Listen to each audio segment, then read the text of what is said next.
সোম মঙ্গলবার নির্বাচিত এমপিদের শপথ, মন্ত্রিসভা নিয়ে আলোচনা, বিকেলে তারেক রহমানের সংবাদ সম্মেলন। বিএনপি, জামায়াত ও এনসিপি প্রধানকে সরকার প্রধানের অভিনন্দন বার্তা, দেশ গঠনে এগিয়ে যাওয়ার আহ্বান। গণভোটে সংস্কারের পক্ষে রায় দিয়েছে জনগণ, সবার সঙ্গে আলোচনা করে বাস্তবায়নের তাগিদ আলী রিয়াজের। চাঁপাইনবাবগঞ্জের চরবাগডাঙ্গায় বোমা বানানোর সময় বিস্ফোরণ, অন্তত 2 জন নিহত, আহত আরও 3 জন। বসন্ত ও ভোটে একাকার নাগরিক উচ্ছ্বাস, পহেলা ফাল্গুন ও ভালোবাসা দিবসে রাজধানীতে উৎসবের আমেজ।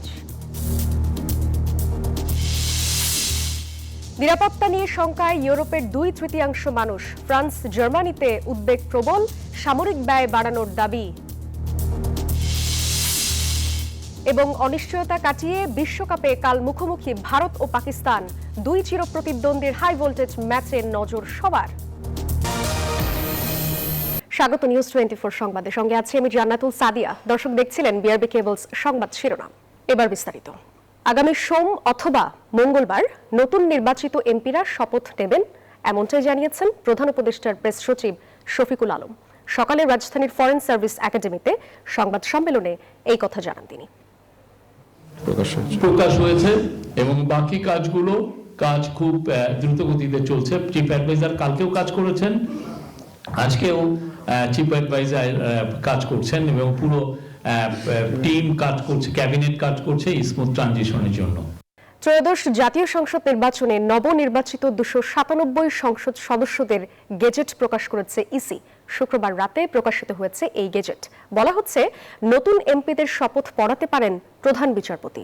রাষ্ট্রপতির মনোনীত প্রতিনিধি হিসেবে তিনি তাদের শপথ পড়াবেন। জাতীয় সংসদ সচিবালয় সূত্রে এই তথ্য জানা গেছে। নির্বাচন কমিশনের ঘোষিত ফল অনুযায়ী 297টি আসনে 209টিতেই পেয়েছে বিএনপি, জামায়াত পেয়েছে 68টি আসন আর এনসিপি পেয়েছে 6টি আসন।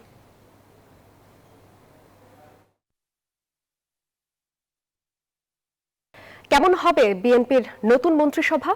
নবীনদের প্রাধান্য থাকবে নাকি প্রবীণদের? কেবল বিএনপি নেতারা থাকবেন নাকি মন্ত্রিসভায় রাখা হবে সমমনাদেরও? রাজনৈতিক অঙ্গনে ঘুরপাক খাচ্ছে এমন নানান প্রশ্ন। নেতারা জানিয়েছেন, সমমনাদের সঙ্গে নিয়েই সরকার গঠন করবে বিএনপি। বিপুল ভোটে বিজয়ের পর এখন আলোচনার কেন্দ্রবিন্দুতে বিএনপির নতুন সরকার গঠন প্রসঙ্গ। এরই মধ্যে নির্বাচিত জনপ্রতিনিধিদের কাছে ক্ষমতা হস্তান্তরে সব ধরনের প্রস্তুতি নিয়েছে অন্তর্বর্তী সরকার। সবচেয়ে বড় চ্যালেঞ্জ হচ্ছে অর্থনীতিকে সচল করা, আইন শৃঙ্খলা পরিস্থিতিকে নিয়ন্ত্রণে রাখা, ন্যায় বিচার প্রতিষ্ঠা করা এবং দুর্নীতিকে নিয়ন্ত্রণ করা। কিন্তু বিএনপি নেতৃত্বাধীন নতুন সরকারের ধরন কেমন হবে, কাদের প্রাধান্য দেওয়া হবে নতুন বাংলাদেশের নতুন মন্ত্রিসভায়, এসব নিয়ে নানা মহলে আলোচনা সমালোচনা আছে। লক্ষ্য পূরণে চলছে লবিং তদবিরও। এটা নিশ্চিত তারেক রহমানই হচ্ছেন আগামীর প্রধানমন্ত্রী। তাকে ঘিরেই আবর্তিত হবে নতুন সরকারের কার্যক্রম। অন্যদিকে মহাসচিব মির্জা ফখরুল ইসলাম আলমগীর কি মন্ত্রী হবেন নাকি রাষ্ট্রপতির দায়িত্ব পালন করবেন, এ নিয়ে গুঞ্জন আছে দলীয় নেতাকর্মীদের মাঝে। দায়িত্বশীলদের সঙ্গে কথা বলে জানা গেছে, নবীন প্রবীণের সমন্বয়ে গঠন করা হতে পারে বিএনপির মন্ত্রিসভা। থাকতে পারে কিছু নতুন মুখ, আসতে পারে নতুন চমক। মন্ত্রিসভায় অভিজ্ঞ তরুণ প্রবীণের সম্মেলনের মন্ত্রিসভা হবে। ধারণা করা হচ্ছে, স্থায়ী কমিটির প্রায় সবাই থাকতে পারেন মন্ত্রিসভায়। স্থানীয় সরকার মন্ত্রণালয়ের দায়িত্ব পেতে পারেন সালাউদ্দিন আহমেদ, ডক্টর খন্দকার মোশাররফ হোসেন অথবা ডক্টর AZM জাহিদ হোসেনকে দেওয়া হতে পারে স্বাস্থ্যের দায়িত্ব। সাবেক বাণিজ্য মন্ত্রী আমির খসরু মাহমুদ চৌধুরীকে সামলাতে হতে পারে অর্থ অথবা পররাষ্ট্র মন্ত্রণালয়। বিদ্যুৎ ও জ্বালানির দায়িত্ব দেওয়া হতে পারে ইকবাল হাসান মাহমুদ টুকুর কাঁধে। ভোট না করেও টেকনোক্যাট মন্ত্রী হতে পারেন স্থায়ী কমিটির সদস্য নজরুল ইসলাম খান ও সিনিয়র যুগ্ম মহাসচিব রুহুল কবির রিজভী। মন্ত্রিসভায় যুক্ত করা হতে পারে দলে পদ পদবি না থাকা দক্ষ যোগ্য কোনো পেশাজীবী। গুঞ্জন আছে, আইন প্রতিমন্ত্রী হতে পারেন সাবেক এই অ্যাটর্নি জেনারেল আসাদুজ্জামান। রাষ্ট্রের সর্বোচ্চ আইন কর্মকর্তার পদ ছেড়ে ঝিনাইদহ 1 আসনে জয়ী হয়েছেন তিনি। এছাড়া দীর্ঘদিন তারেক রহমানের সঙ্গে লন্ডনে থাকা বিশেষ কোনো সেক্টরে দক্ষ ও বিশ্বস্ত কেউ থাকতে পারেন বিএনপির মন্ত্রিসভায়। তবে বদলে যাওয়া রাজনৈতিক প্রেক্ষাপটে আসছে বিএনপি সরকারের উপর ব্যাপক প্রত্যাশা আছে জনমনে। তাই বাস্তবতার পাশাপাশি দক্ষতা ও যোগ্যতা বিবেচনায় নতুন মন্ত্রিসভা গঠন করতে হবে বিএনপি চেয়ারম্যান তারেক রহমানকে। মারুফা রহমান, নিউজ 24, ঢাকা। দর্শক, আসছে নতুন সরকার, সচিবালয়েও চলছে তোড়জোড়। সেখানকার পরিস্থিতি নিয়ে বিস্তারিত জানাতে যুক্ত হচ্ছেন আমাদের সহকর্মী শাহনাজ ইয়াসমিন। চলে যাব তার কাছে। ইয়াসমিন, নতুন এমপি ও সরকারের শপথ গ্রহণ এবং বাকি কার্যক্রম নিয়ে সচিবালয়ে ঠিক কেমন তৎপরতা দেখছেন জানাবেন।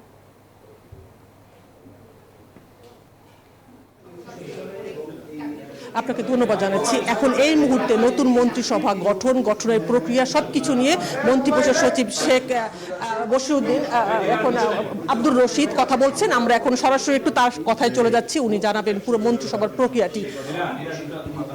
গণভোট 2026 খুব শান্তিপূর্ণভাবে, অপেক্ষাকৃত শান্তিপূর্ণভাবে অনুষ্ঠিত হয়েছে। কোনো বড় ধরনের কোনো বিপত্তি ছাড়াই অনুষ্ঠিত হয়েছে। দেশবাসী, ভোটারগণ, যারা ভোট প্রার্থী ছিলেন, তাদের সহকর্মীগণ, আমাদের বিভিন্ন আইন প্রয়োগকারী সংস্থার সহকর্মীগণ, জেলা প্রশাসন, পুলিশ এবং বিচার বিভাগের সদস্যগণ, এরা সকলেই নিরলস পরিশ্রম করেছেন। খুব ভালো নির্বাচন অনুষ্ঠিত হয়েছে, আপনারা সকলে জানেন, এবং এটা চারিদিকে খুব প্রশংসিত হয়েছে। এই কৃতিত্ব আমাদের দেশবাসীর সবার। সরকার খুবই আনন্দিত এবং সকলকে অভিনন্দন জানিয়েছেন। আপনারা সকল পর্যায়ে এটা জানতে পেরেছেন।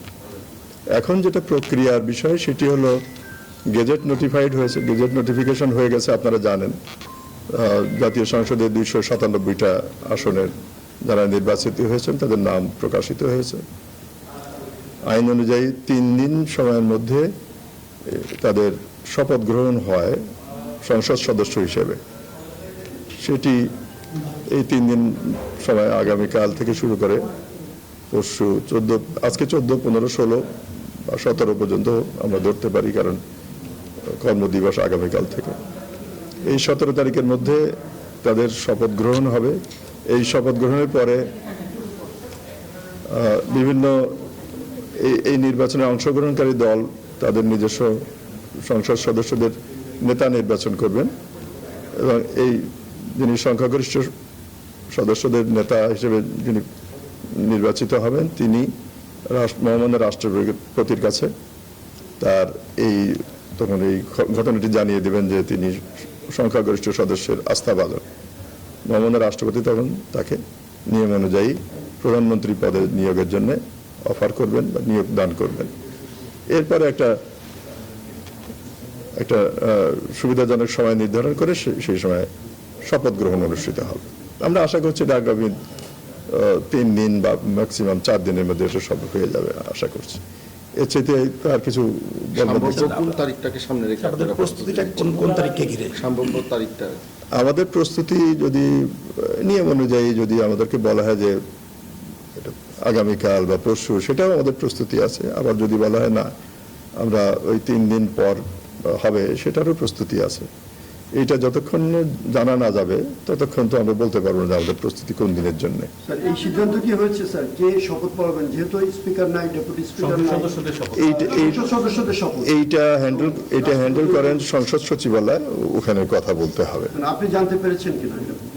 আমি যেটা জানতে পেরেছি এটা ইনফরমাল, সেই জন্য এটা আমি আর বলতে চাইছি। এখানে নানান রকমের অপশন আছে।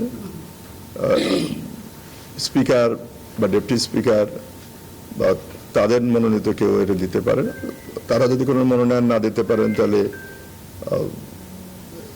সরকার থেকে কাউকে মনোনয়নের ব্যবস্থা করা হতে পারে। এইটা দায়িত্বটা আমাদের নয়। সেক্ষেত্রে প্রধান বিচারপতি অথবা প্রধান নির্বাচন কমিশনার তিনিও এই শপথ গ্রহণ অনুষ্ঠান পরিচালনা করতে পারে বা শপথ পাঠ করাতে পারেন। এটা হবে না আমি বলতে। কোন ধরনের এখন মানে ওইটার প্রস্তুতি আমাদের না। মন্ত্রিসভার প্রস্তুতিটা কোন ধরনের স্যার? কি প্রক্রিয়া?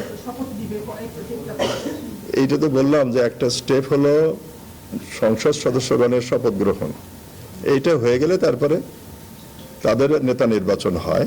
নেতা নির্বাচন করলে তখন যিনি সংখ্যাগরিষ্ঠ সদস্য নেতা, তিনি রাষ্ট্রপতির কাছে তার সংখ্যাগরিষ্ঠ সদস্যের আস্থাভাজন উনি হয়েছেন সেটা পত্র আকারে পাঠান। সেই প্রস্তুতি আমাদের আছে। যখন এটা হয়ে যাবে তখন মাননীয় রাষ্ট্রপতির কাছে এই পত্র প্রেরণ হবে। এখন কি স্পিকার কেউ আছেন? স্পিকার কেউ আছেন? আপনার মানে তো সংসদ ভেঙে দেওয়া আছে, সুতরাং স্পিকার থাকার কথা না। তারপরে সংবিধানে এই সংক্রান্ত একটা বিধান আছে যে পরবর্তীকালে সংসদ সংক্রান্ত কোনো কাজ যদি পড়ে বা কাজ যদি হয় তাহলে ওই পুরনো স্পিকারকে ওই স্পিকার হিসেবে ধরে নেওয়া হয় ওই পারপাজের জন্য। ক্লিয়ারের জন্য যে বললেন যে সর্বোচ্চ 4 দিনের মধ্যে শপথ হয়ে যাবে মন্ত্রিসভার সদস্যদের, সেটাও কি আগামীকাল থেকে, অর্থাৎ আগামী কর্মদিবস থেকে? এটা বললাম যে আমাদের যদি আগামীকাল যদি সংসদ সদস্যদের শপথ হয়ে যায়, আগামীকালও যদি হয়, হাইপোথেটিক্যালি বলছি, তাহলে আমরা আমাদের ততক্ষণে জানতে পারবো যে মন্ত্রী পরিষদের শপথ কখন হবে। আমাদের সেই প্রস্তুতি আছে।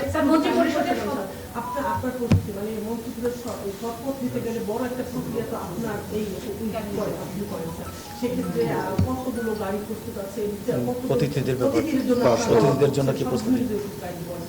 এত ডিটেল তো নির্ধারিত নয়। মন্ত্রী সভার সদস্য কতজন হবেন সেটার উপর নির্ভর করে। এটা তো যিনি সংসদ নেতা, যিনি প্রধানমন্ত্রী হবেন, এটা তার নিজস্ব ডিসক্রিপশন। উনি কতজনকে মন্ত্রী হিসেবে এখন দেখতে চান বা পরে দেখতে চান।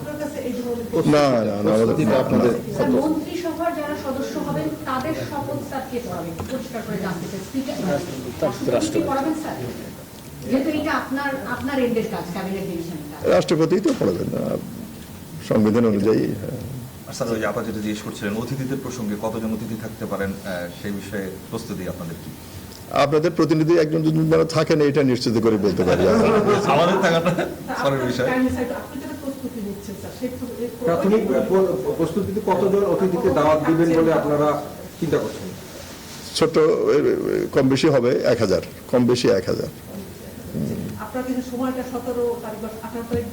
এটা তো বলতে পারছি না।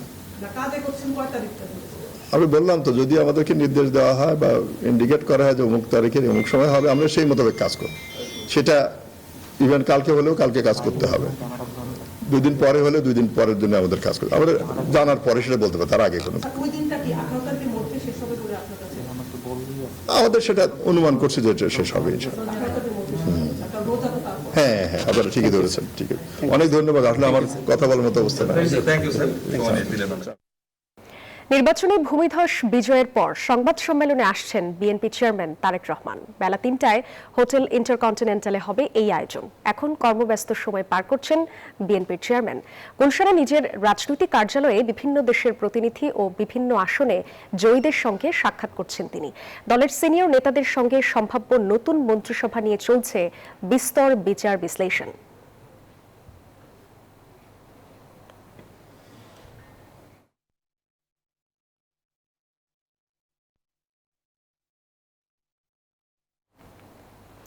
ত্রয়োদশ জাতীয় সংসদ নির্বাচনে নিরঙ্কুশ জয় পাওয়ায় বিএনপি চেয়ারম্যান তারেক রহমানকে অভিনন্দন ও শুভেচ্ছা জানিয়েছেন প্রধান উপদেষ্টা ডক্টর মোহাম্মদ ইউনূস। অভিনন্দন বার্তায় তিনি বলেন, গণতান্ত্রিক উত্তরণের ঐতিহাসিক প্রক্রিয়ায় জনগণ সুস্পষ্ট রায় দিয়েছে, যা দেশের সাংবিধানিক ও গণতান্ত্রিক ধারাবাহিকতা এবং প্রাতিষ্ঠানিক স্থিতিশীলতার ক্ষেত্রে গুরুত্বপূর্ণ মাইলফলক হয়ে থাকবে। রাষ্ট্র পরিচালনার গুরুদায়িত্ব পালনের ক্ষেত্রে তারেক রহমান দেশকে এগিয়ে নিয়ে যাবেন এমন আশাবাদ ব্যক্ত করেন তিনি।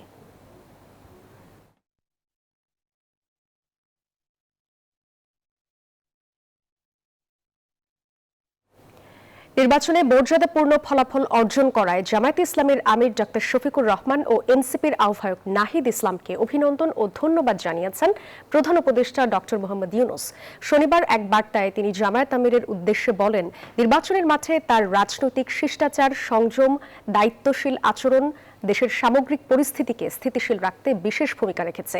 এদিকে নাহিদ ইসলামের প্রতি বার্তায় অন্তর্বর্তী সরকার প্রধান বলেন, তাদের এই সাফল্য তরুণ প্রজন্মের আত্মপ্রত্যয়, স্বপ্ন ও গণতান্ত্রিক চেতনার শক্তিশালী প্রকাশ।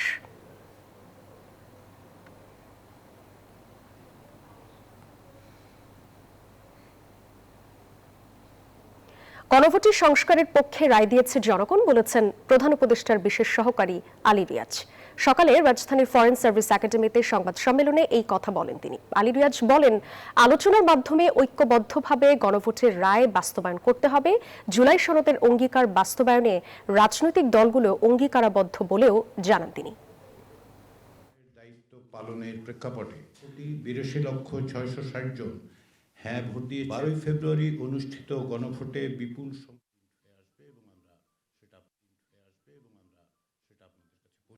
গণভোটের মধ্য দিয়ে সংস্কারের ব্যাপারে যে সুস্পষ্ট গণরায় প্রকাশিত হয়েছে তা বাস্তবায়নের দায়িত্ব রাজনৈতিক দলসমূহের। রাষ্ট্র সংস্কারের ব্যাপারে সকল রাজনৈতিক দল অঙ্গীকারাবদ্ধ।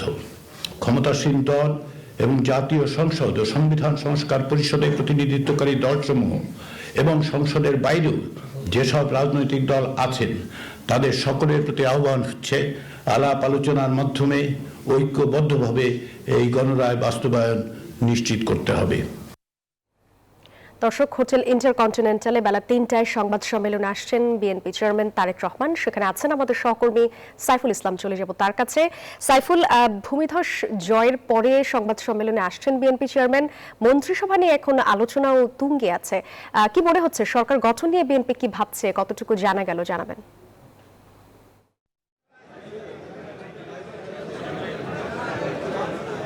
বিএনপি চেয়ারম্যান তারেক রহমান আজকে বিকেল ৩টায় এই হোটেল ইন্টারকন্টিনেন্টাল বলরুমে তিনি সংবাদ সম্মেলন করবেন এবং তিনি এই সংবাদ সম্মেলনে নির্বাচনের যে সার্বিক যে পরিস্থিতিগুলো ছিল সেই বিষয়ে কথা বলবেন এবং বিএনপির যে ভূমিধস বিজয় হয়েছে সেই বিষয়ে বিএনপি চেয়ারম্যান তারেক রহমান কথা বলবেন।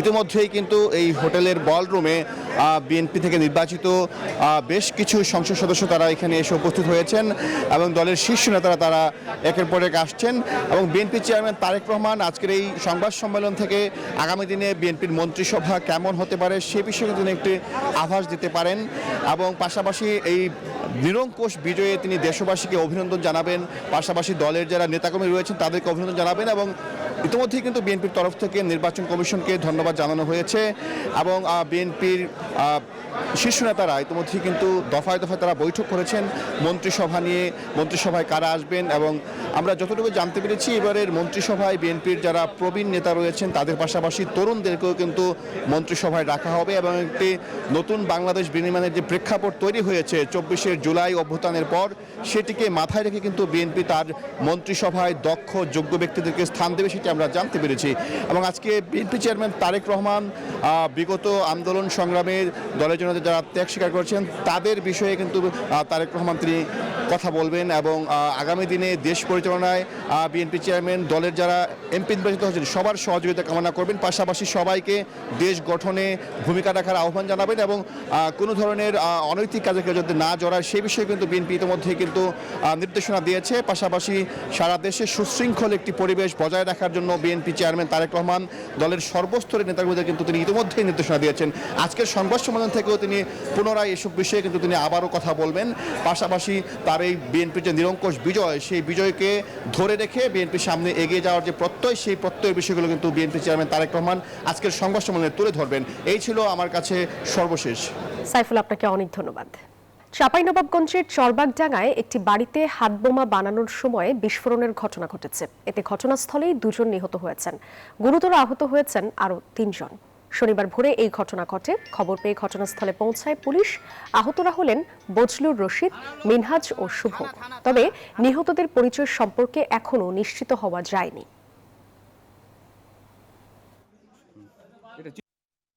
বোম ডিসপোজাল ইউনিট র্যাবের পক্ষ থেকে আসছেন।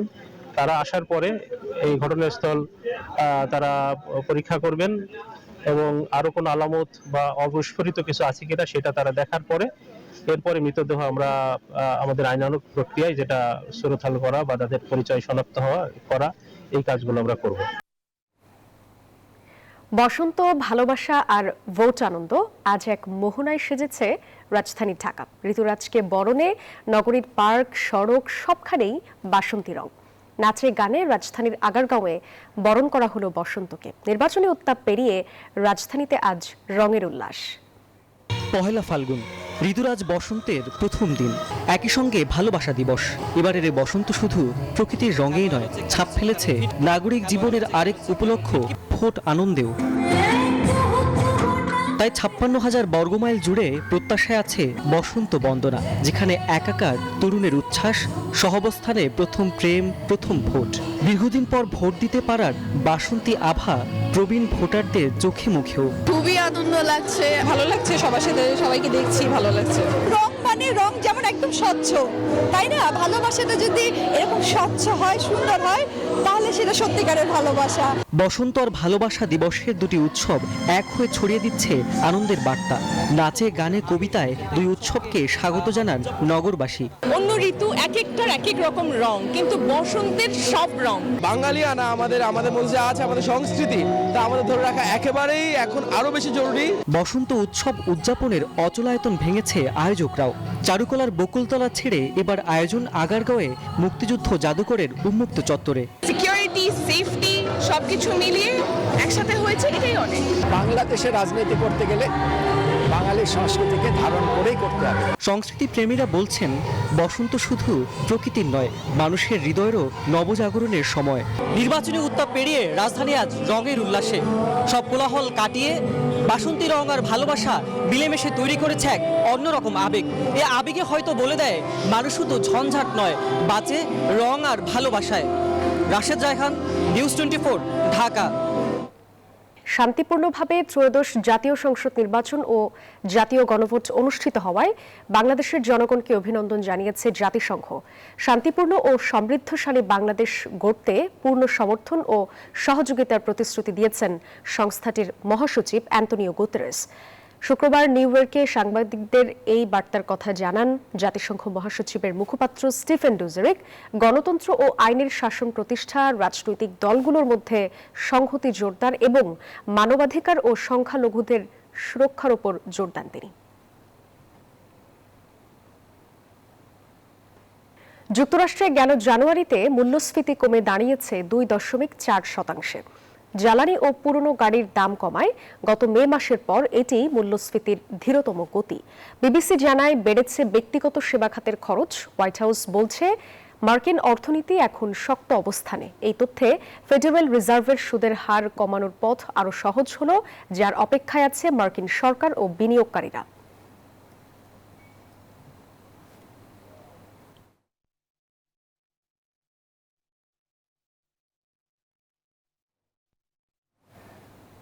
এবার আন্তর্জাতিক সংবাদ। ইউক্রেন যুদ্ধের প্রভাবে ইউরোপ জুড়ে ছড়িয়ে পড়েছে চরম নিরাপত্তা ভীতি। সাম্প্রতিক এক জরিপে দেখা গেছে, মহাদেশটির 2/3 মানুষই এখন নিজেদের দেশ নিয়ে শঙ্কিত। ফ্রান্স ও জার্মানির মতো শক্তিশালী দেশের নাগরিকদের মধ্যেও এই উদ্বেগ প্রবল। তবে প্রতিরক্ষা ব্যবস্থা জোরদারে ইউরোপীয় ইউনিয়নের ওপর আস্থা রাখছেন অনেকেই। উঠে এসেছে সামরিক ব্যয় বাড়ানোর জোরালো দাবিও।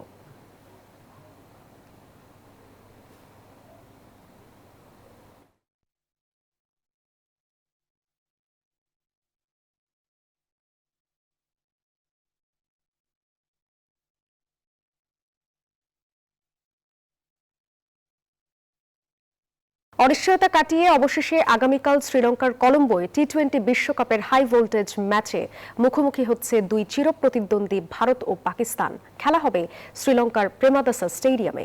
এই ম্যাচ ঘিরে সমর্থকদের মাঝে বিরাজ করছে বাড়তি উন্মাদনা।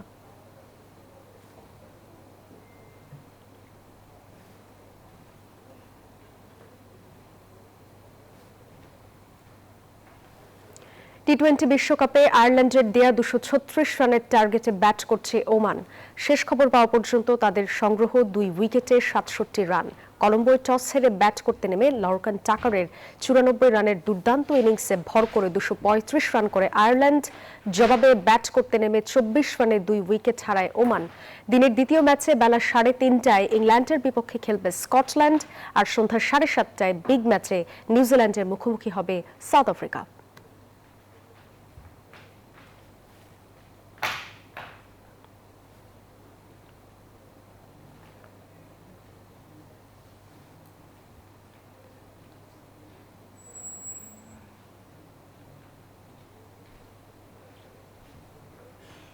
এই ছিল নিউজ 24 সংবাদে। আরো সংবাদ ও বিশ্লেষণ জানতে ভিজিট করুন news24bd.tv। ধন্যবাদ সবাইকে।